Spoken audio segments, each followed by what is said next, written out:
el paralítico de la piscina de Betesda.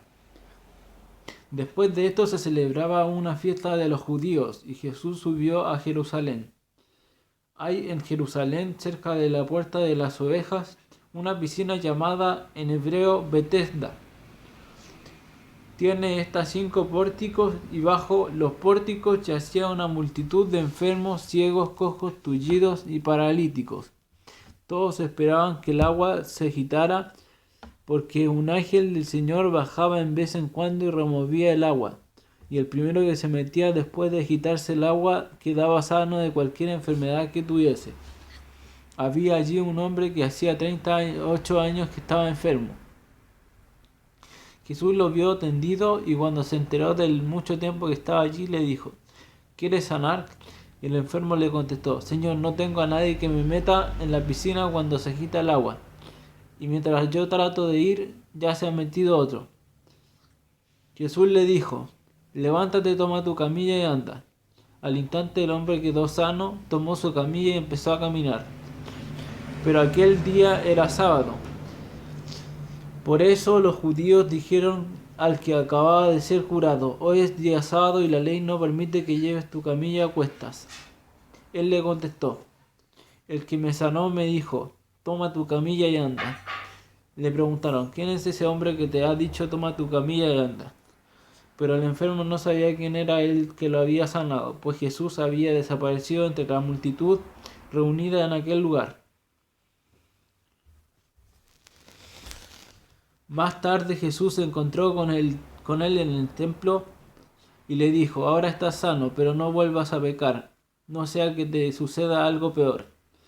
El hombre se fue a decir a los judíos que era Jesús el que lo había curado. Por eso los judíos perseguían a Jesús, porque hacía tales curaciones en día sábado. Pero Jesús le respondió: Mi Padre sigue trabajando y yo también trabajo. Los judíos tenían más ganas todavía de matarle, porque además de quebrantar la ley del sábado, se hacía a sí mismo igual a Dios, al llamarlo su propio Padre. La obra del Hijo: resucitar a los muertos. Jesús les dirigió la palabra: En verdad les digo, el Hijo no puede hacer nada por su cuenta, sino solo lo que ve hacer al Padre. Todo lo que haga éste, lo hace también el Hijo. El Padre ama al Hijo y Él le enseña todo lo que Él hace, y le enseñará cosas mucho más grandes que estas, que a ustedes los dejarían atónitos. Como el Padre resucita a los muertos y les da vida, también el Hijo da la vida a los que quiere. Del mismo modo, el Padre no juzga a nadie, sino que ha entregado al Hijo la responsabilidad de juzgar, para que todos honren al Hijo como honran al Padre. El que no honra al Hijo tampoco honra al Padre, que lo ha enviado.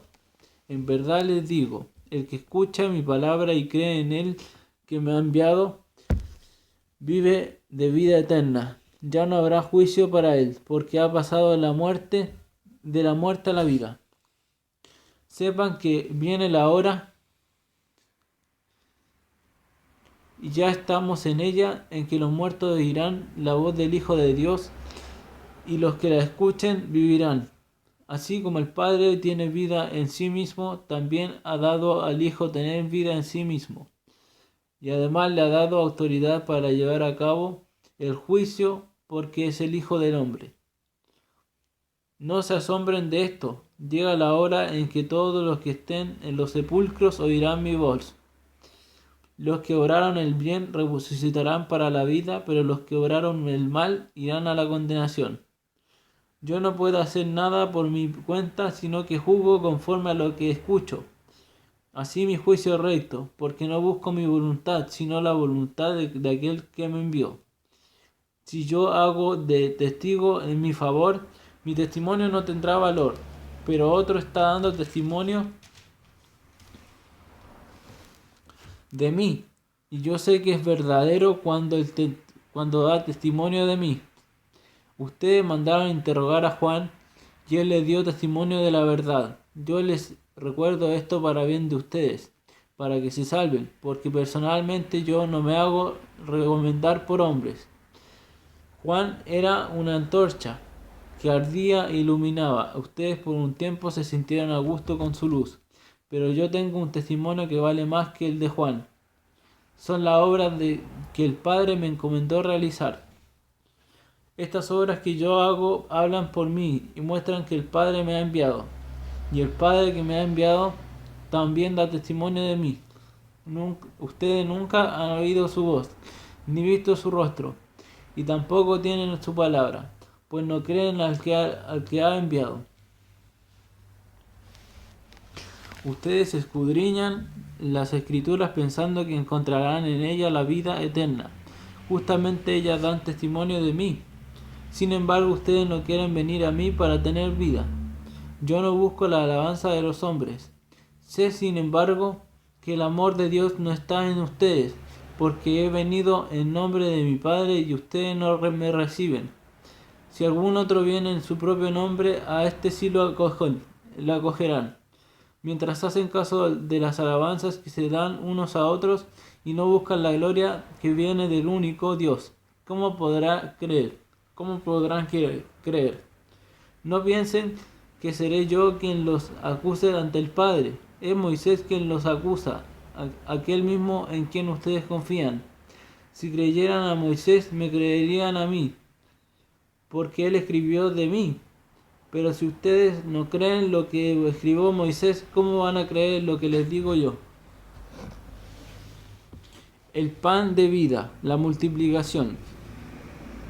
Después Jesús pasó a la otra orilla del lago de Galilea, cerca de Tiberíades.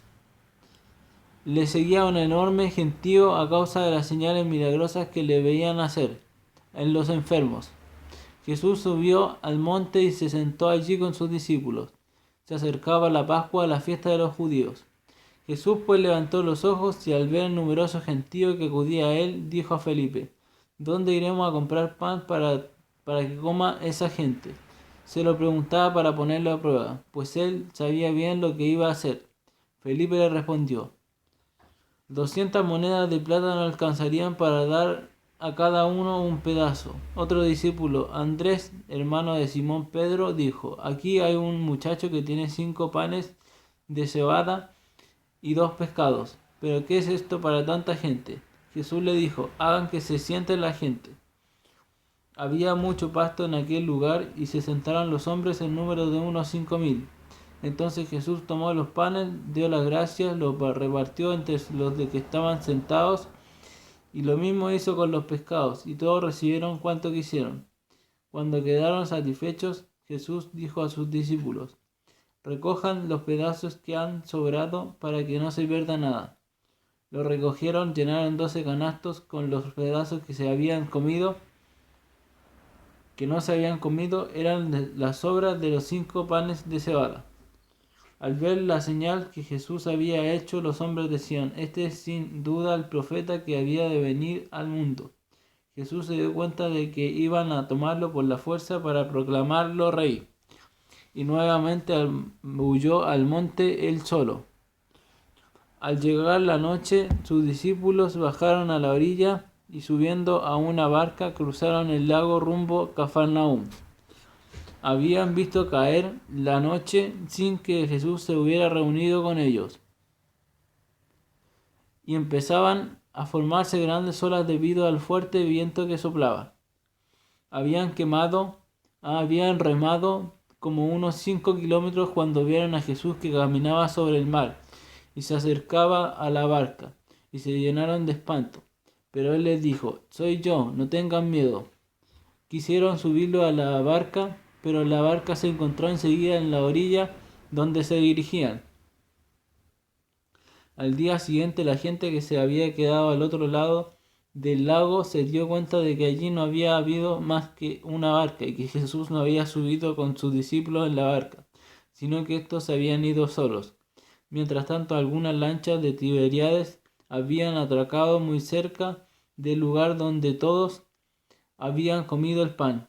Al ver que ni Jesús ni sus discípulos estaban allí, la gente subió a las lanchas y se dirigieron a Cafarnaúm en busca de Jesús.